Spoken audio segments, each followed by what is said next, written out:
There's a moment in this story that honestly still doesn't feel real to me. There's a woman laying on a table inside a freezing cabin in the Canadian wilderness. No hospital, no anesthesia, no doctors. Just a man holding a bottle of alcohol, a pair of surgical scissors, and a Bible.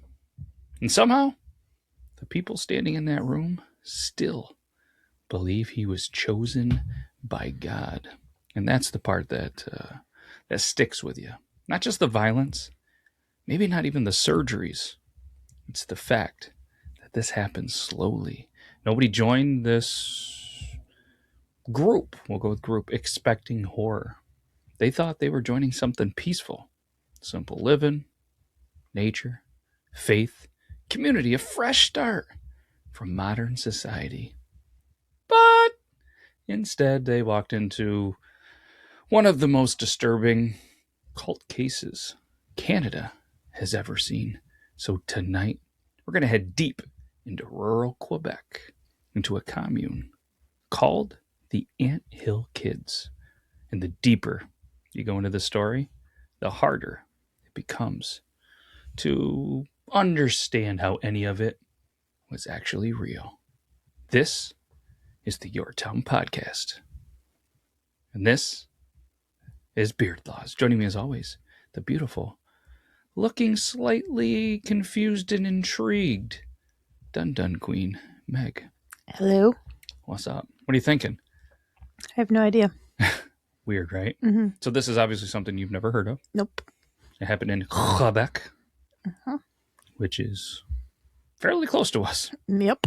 And it's crazy how just because there was a river in between us, I had never heard of this either until I started digging into something. I wanted to find another small town with a big story. And in my opinion, I know we're already an international podcast, but this was a smallish town with a big story. And again, Quebec is a province, not just a city, I believe, right? I believe so. I believe so. I don't know. I'm not up to my Canadian. So I'm not up to par like the money. Well, that's never going to be up to par. How many provinces are there in Canada? I believe there's 13. That sounds right. I think they based it off how many planets there are. Just kidding. I think there's less planets, right? Vemschnapp. How did nobody come up with like a beer brand or something called Vemschnapp? Vemschnapp. I don't know. You have to get rid of the P now, though, right? Isn't Pluto not a planet anymore? Correct. Vemschno. The Germans need to come up with a beer for this. But speaking of beer, in the intro, there was a beer that was mentioned, a bottle of beer. What do you think it was? I feel like there's only like 2 choices in Canada.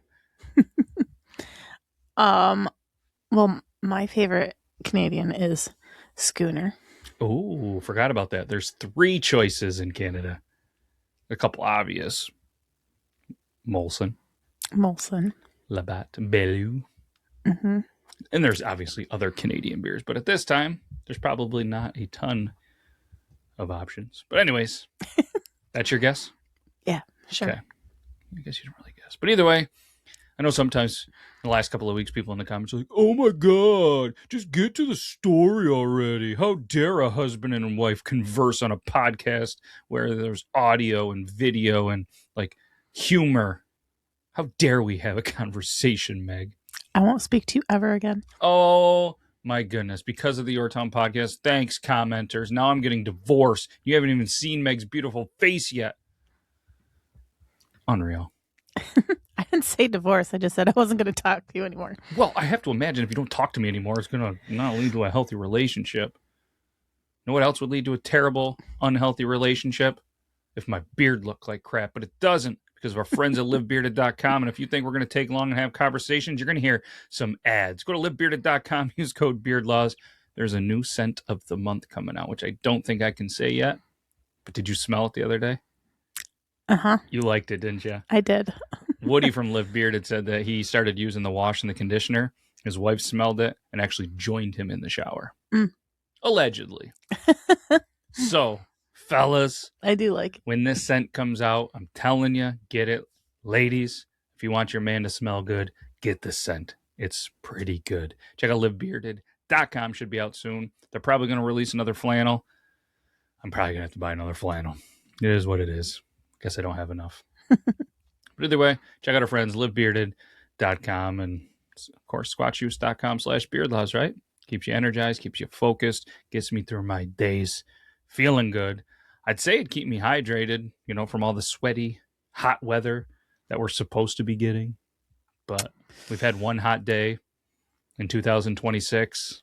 So, but if you live anywhere else except for where we live, get Squatch Juice, squatchjuice.com/beardlaws. I feel like we're usually swimming by now.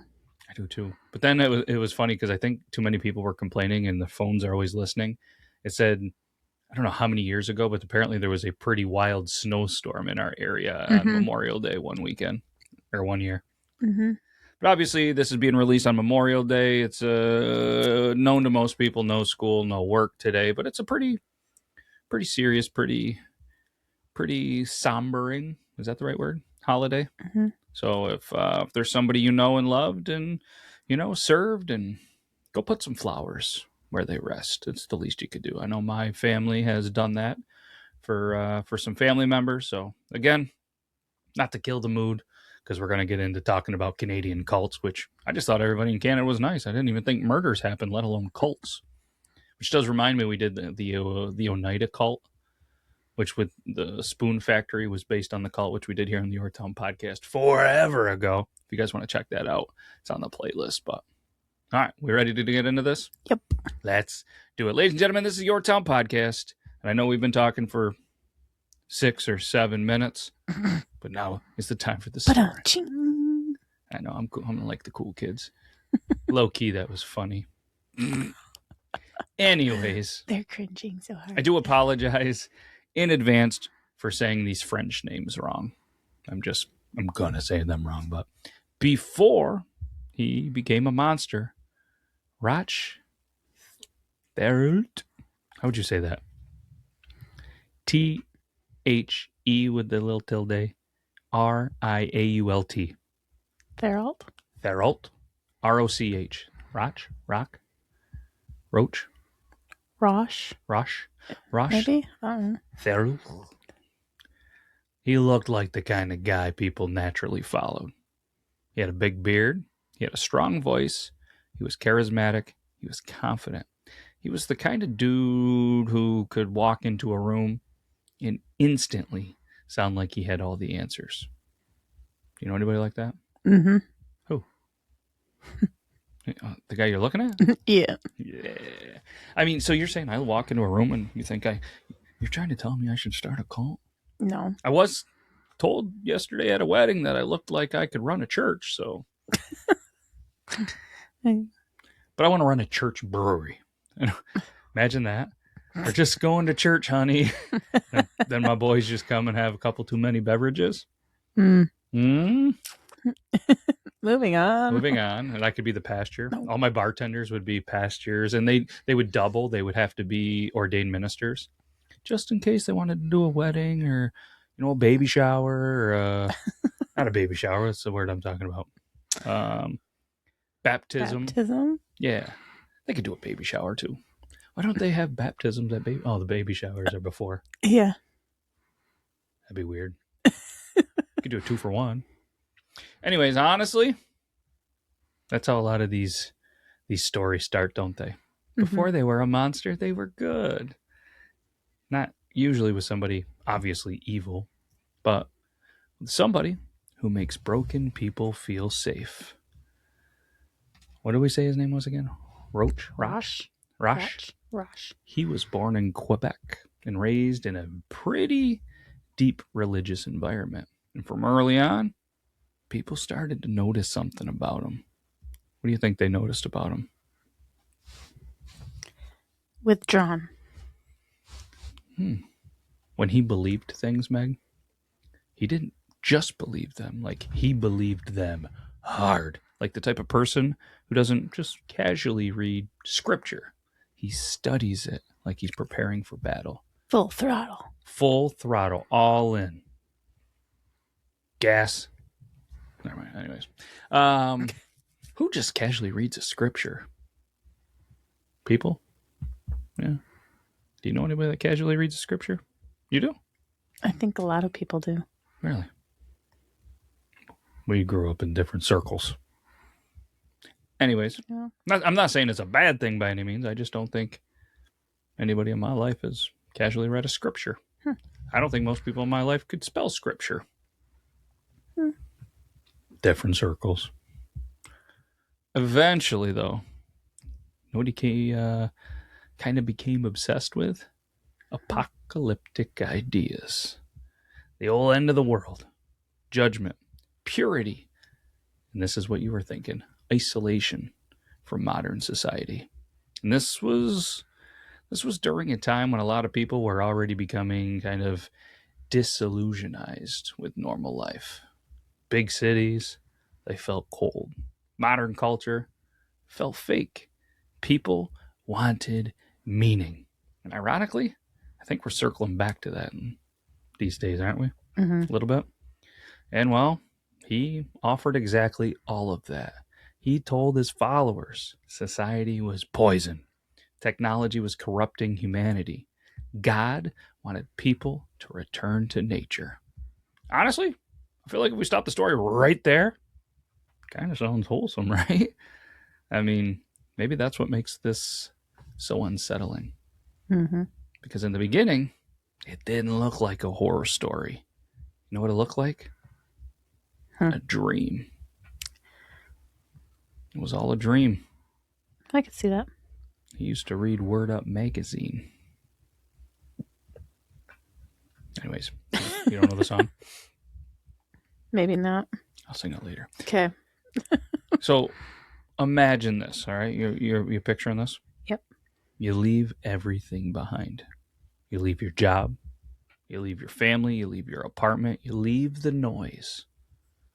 Then, driving farther and farther into the wilderness until the roads pretty much don't feel real anymore. And that's where the commune began. Deep, rural Quebec. I don't know why I feel like I have to say it like that. Quebec. And how would you describe Quebec to somebody who maybe lives in Texas or California? Because it's not too far off from our living, right? Yeah. There's parts of it that are like more city, though. True. Just like in, I guess, New York. But like, how would you describe it in 3 words? Let's see if you can come up with the same 3 as me. I don't know. I've really only been like driven through it, I guess. Just parts of Canada, then. How would you describe parts of Canada and kind of where we live?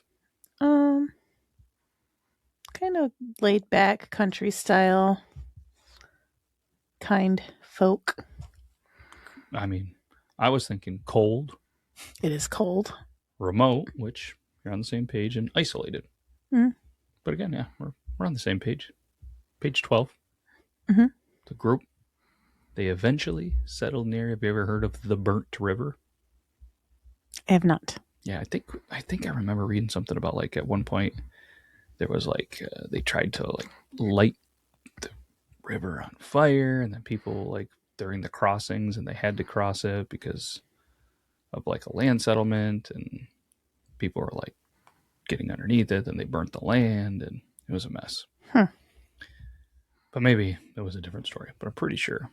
Interesting. But either way, life there, an old burnt river near it, is brutal. No luxury, no comfort, definitely no modern convenience. Followers, they worked constantly. They had to build shelters. They had to farm. They had to haul water. They had to prep food. But at first, many of them actually enjoyed it and felt happy. I feel like that's a little bit of a creepy part, right? Mm-hmm. I mean, you are working all day, all night, and somehow you're brainwashed, maybe is the right word, to enjoy it. Yeah, maybe. Conditioned. Former followers that got out described the feeling of connected, purposeful, and that they were needed. I mean, I could see that, right? Mm-hmm. So old Roch positioned himself as both spiritual leader and a father figure. But slowly, he stopped being old Roch. And now he was becoming something in his brain bigger. A prophet.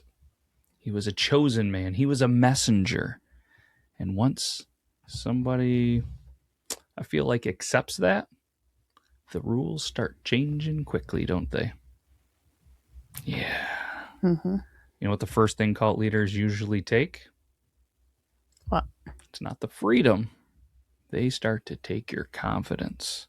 So he started controlling things. He started controlling food. He started controlling sleep.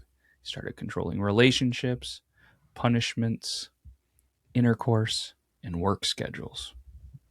And followers had to obey him completely. Guess what he did if they didn't follow him? No food. So in a dungeon status. Lock them away. Public humiliation, beatings, isolation, like you said, and emotional abuse. He convinced followers suffering made them spiritually stronger. So he controls everything. You don't follow. He beats you, throws you in isolation, then emotionally abuses you. But don't worry. It's going to make you spiritually stronger. How long you buying this? You personally. I'm not. Not buying it. I'm not going at all anyways. Not even getting in that car driving down that road? No. Good. And over time, do you think you have anybody in your circle that would fall for it? I don't think so. No. I don't think I do either. I don't think so. That's good. We got good peeps. So over time, kind of that line between discipline and torture, I feel like it disappeared completely. And what's terrifying is how gradual this was. Because I don't feel like anybody wakes up and says, you know what sounds good? Living in terror. I feel like it happens like piece by piece, right? Yeah. Like they create a weird rule, and then that weird rule becomes normal. Well, I think at first they give them everything. Mm-hmm. Make it grass is greener approach. And then from all the documentaries and stuff I've seen, that's what they do. True. And then they kind of slowly evolve into something else. Yeah. Yeah. Like you said, they slowly will add a rule. Then it's normalized. Then they add another weird, strict rule. Then it's normalized. Maybe take some food, like you said. And then it's normalized until suddenly you're pretty much just trapped in something that's unrecognizable. And because the commune was so isolated, unfortunately, outside reality just slowly disappeared. Because there wasn't any outside voices.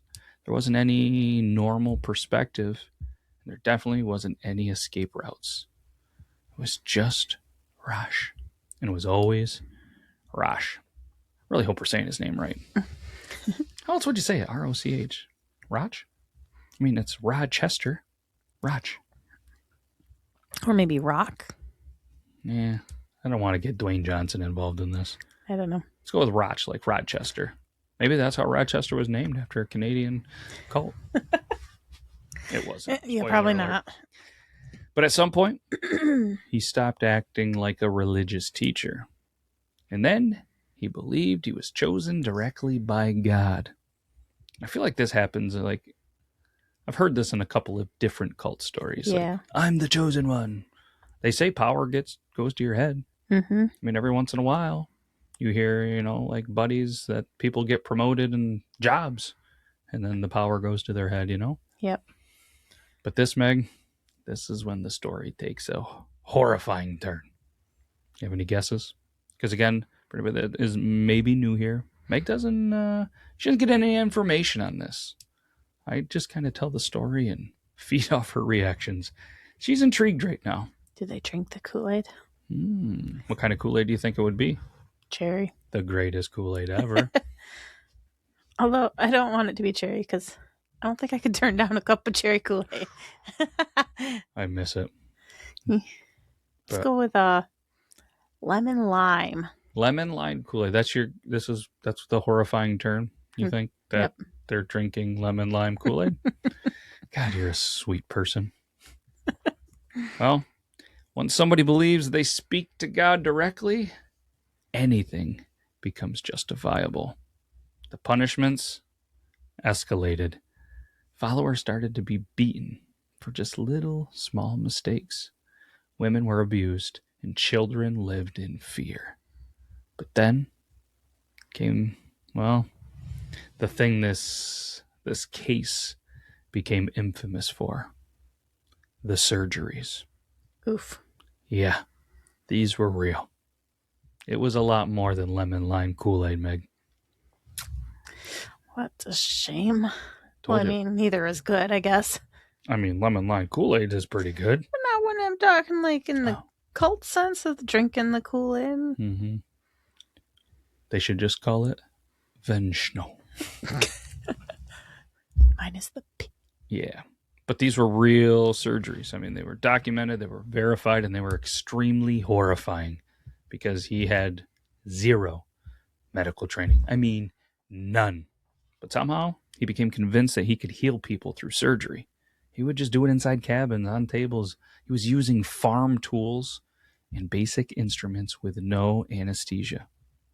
Sometimes alcohol was allowed to dull the pain.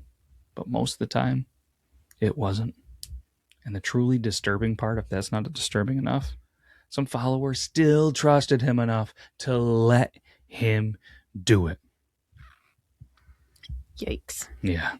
Well, to kind of build on that, this next part of the story is genuinely difficult because it crosses into something almost impossible to comprehend.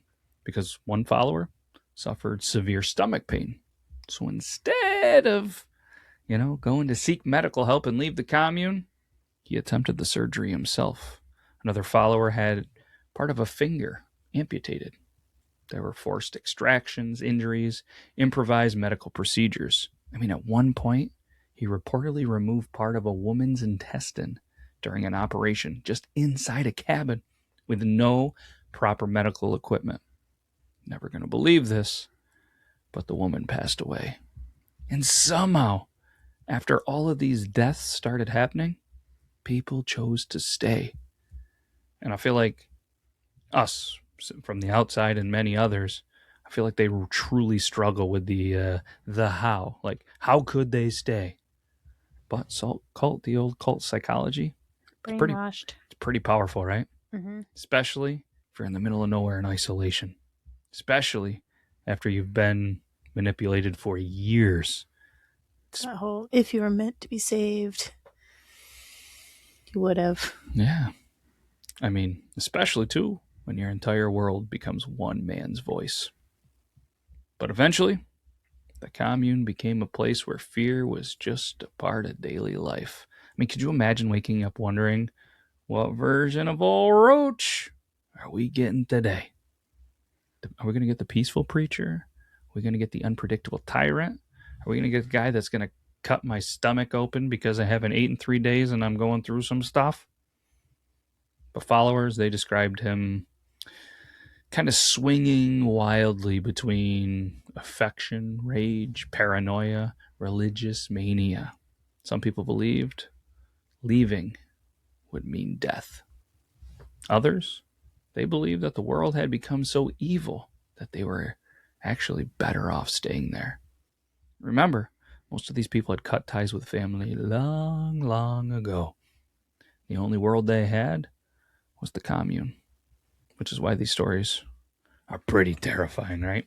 Mm-hmm. They don't rely on chains. The prison becomes psychological. Whew. Now, I mentioned earlier, there's kids. Obviously, children, they started to be born in the commune, and they just never had a chance. I mean, they grew up surrounded by fear, surrounded by punishment, surrounded by chaos. And probably knowing those values. Yeah, I mean, Nothing else. they know nothing else. They don't even know another world exists outside of this brutal cult, right? Mm-hmm. This is where the story stops feeling like weird cult documentary and starts feeling deeply tragic, because kids normalize whatever environment they're raised in, right? And to them, this was life. Life is just simply cold cabins, punishment, isolation, and violence. And meanwhile, the outside world barely understood what was happening in that commune. Isn't that wild to think? Mm-hmm. I mean, that's kind of another unsettling detail in this. The commune existed for years before authorities could even grasp the horror that was unfolding there.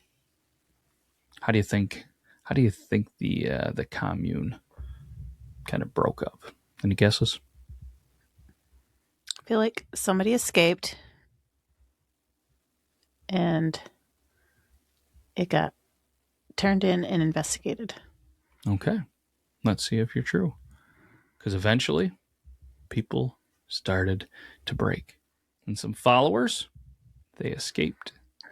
Others reported abuse. So, like Megh thought, authorities began investigating. And once investigators finally started uncovering details, this case exploded. Not because, it was a cult in general, but because the brutality, it sounded unreal. Even seasoned investigators struggled having to go through and process all the evidence. This wasn't kind of one of those sudden massacres where everybody drinks the lemon lime Kool-Aid and the cult is gone.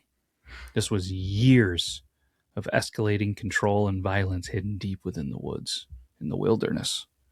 And honestly, that might be scarier. He was eventually arrested and convicted. And during interviews, he often showed almost no remorse. I feel like that's one of the creepiest things about him, right? He didn't act like he was somebody who did anything evil. He was someone who didn't act like he did anything wrong. He acted like somebody who still believed he was justified. Even after prison, though, some followers, they were still defending him. I mean, that's how deep the psychological control went, right? Mm-hmm. He eventually died in prison after he was attacked by another inmate. Did you see that one coming? No.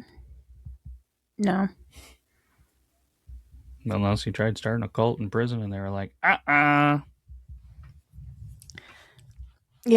I don't know. I didn't see that one. Yeah. So he gets attacked, passes away in prison. And even then, the story still lingered like a shadow over the region because people kept asking the same question.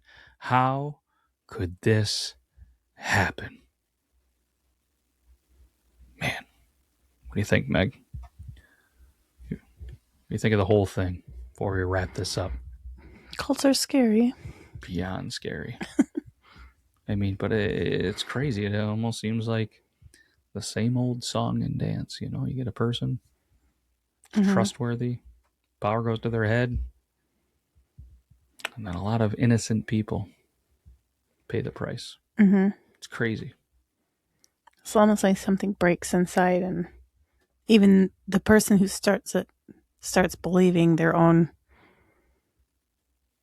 beliefs, I guess. Yeah. Is that what I was looking for? Hey, when you're the chosen one, I guess, you're the chosen one. But you know what makes this story different from a lot of cult stories, in my opinion? It wasn't flashy. There wasn't a giant compound. It wasn't a celebrity leader by any means. There was no massive media circus at first. It was just cabins and woods. Regular people searching for meaning. That's what makes it terrifying. Because the Anthill Kid's story proves horror doesn't always arrive dramatically. Sometimes just grows quietly. One bad decision at a time. One compromise at a time. One excuse at a time. Till eventually, people wake up trapped inside something they no longer recognize. Watching people they're close with, people they love, people they interact with every day, having surgeries on tables they probably then have to eat dinner on after. That's scary to think about. Mm-hmm. What's even more scary is realizing how humane or inhumane, I guess, all of this really is, right? Just deep in rural Quebec, surrounded by wilderness and silence, ordinary people slowly accepted the unthinkable.